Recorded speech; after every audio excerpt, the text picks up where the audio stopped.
You punch a couple hundred orphans and suddenly people think you are mean, thus prompting themselves to start leaving odd-looking welcoming mats in their homes when you visit. Cheeky mouth breathers if you ask me. Thanks to Jello in the last episode we found all the necessities for the boss fight. So feeling filled with more dopamine than a junkie on bath salts, we decided to share this lovely moment with a few friends. We brought over Datewrath, Spartan, Tom, Jello, Casey, and yours truly. The fight begins and we remind ourselves that artificial intelligence has nothing on natural stupidity, which essentially means we are unstoppable. We murder Spyro first as is tradition, which apparently makes Harambe absolutely furious. Being the supportive people that we are, we quickly remind him about his past experiences when dealing with unwanted humans in his enclosure. Thus only one remained, and like all middle children feeling neglected and forgotten, the Manticore lashes out. Knowing full well that this little bastard is going to report us to the social services, we are left with very few options but to try to reason with him. The little tweaker isn't having it and leaves us no choice. We murder him and hide the body alongside his friends. A job well done. Finally we have the transmitter and replicator engrams, and honestly, I expected to have been wiped out of the server long before reaching this goal. More astonishing however is that Tom survived the fight. Tom makes sure to let us all know that he's a certified professional now, once again forcing the rest of us to remind him that's not what registered sex offender means. Now knowing however that griefers are not exactly the most popular players of Ark, we send Spartan out to see if any Bill Cosby fanatics are waiting outside the Obelisk. Turns out that the Valguero Alpha tribe is hanging around outside, so we quickly start to popcorn the element and our gear, and by we I mean the rest of the team, because apparently I am far too greedy to popcorn my flak and shotgun. Personally I blame the glue sniffing habits and curiosity.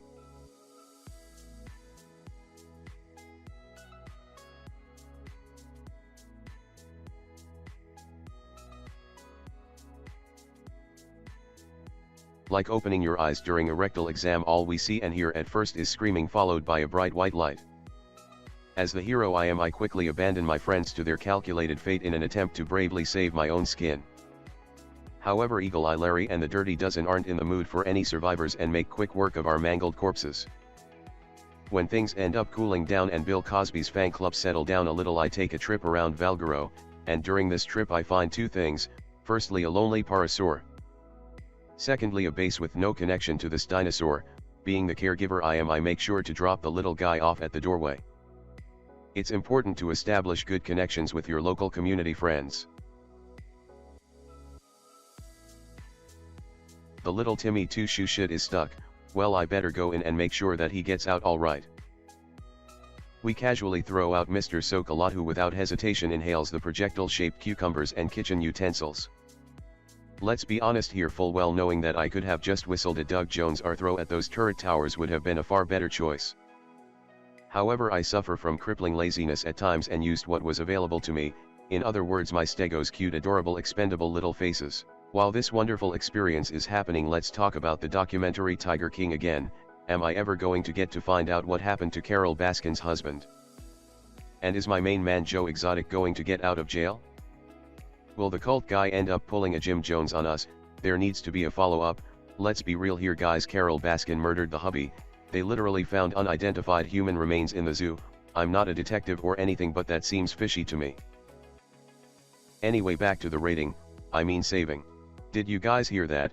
I swear I hear crying from behind the gate. Best investigate, we wouldn't want any cheeky kidnapping activities going on. The door delicately opens and I instantly smell alcohol problems and regrets. 50-50 odds I find Mel Gibson squeezing a stuffed animal between his arms while simultaneously wearing his Braveheart makeup. Once again I submit Mr. Sokolot to a pelting of bullets. However, this time I get the opportunity to use my handy dandy confetti gun. It's proven handy for demolishing hazardous obstacles and baby gender reveal parties. There are very few things I can imagine being more terrifying than ending up alone with Mel Gibson, honestly. Real dark alley middle of the night kind of vibes.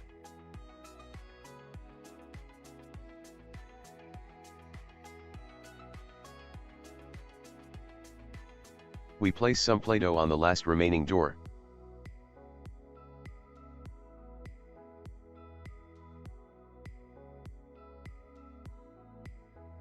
Being greeted by one last pea shooter is the equivalent of sitting down in horror and listening to your roommate list up all the things he's done to your toothbrush over the last few years.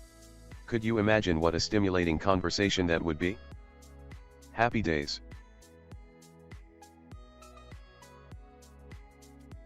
Well, it's official, we're inside the building and I'm not seeing any crying children, so it must have been a false alarm. Better safe than sorry, I suppose.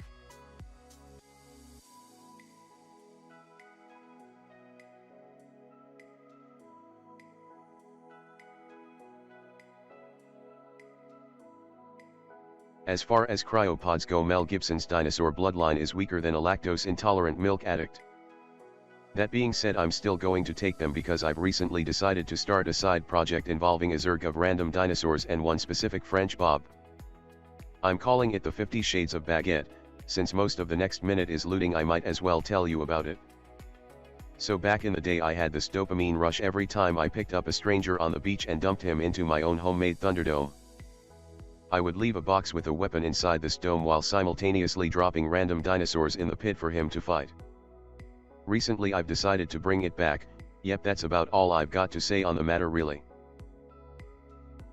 Would you look at that, Mel Gibson left us a love letter. Silly little love nugget, always knows exactly what to say to make me feel good. Nothing sparks more joy than appreciation letters. There is a chance, however, he did it because he knew I was coming. Does this make me a stalker? Personally, I don't quite enjoy the word stalking. It sounds so strong. I prefer the description where two people go for a romantic walk on the beach together except only one person knows about it. Good times. Now, hypothetically speaking, do you guys think I could get a randomly placed restraining order on Tom? Not because he's done anything, I would just like to go over to his house one day knowing that I have the power to force him to relocate due to my presence.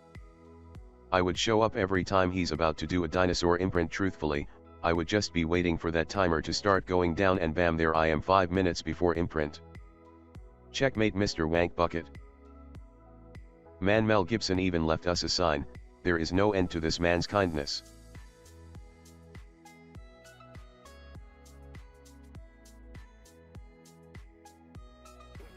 Now I know what you are thinking, why would a gentleman like me raid such a pointless, non-finalized rat hole? Well, since I've awarded myself the title of community supervisor, it is my job to make sure all buildings, no matter the size, shall be inspected. And also, since I know this little Oompa Loompa is online, I thought it would be a pleasant surprise to give him a warm welcome in person. However, it seems like the silly little wobbler is not by his keyboard, so I've decided to involuntarily submit him to the good old ISIS training. Something that personally I imagine they don't get a lot of chances to train for. Looks to me like he's a natural. What a champ.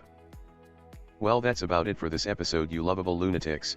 If you got this far, do me a favor and type Harambe in the chat. Have a good one.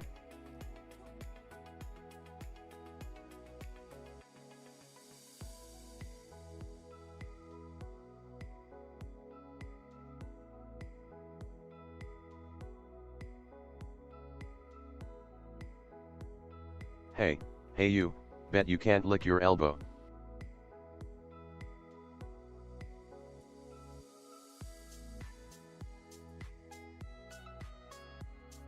My guy was apparently not happy with us.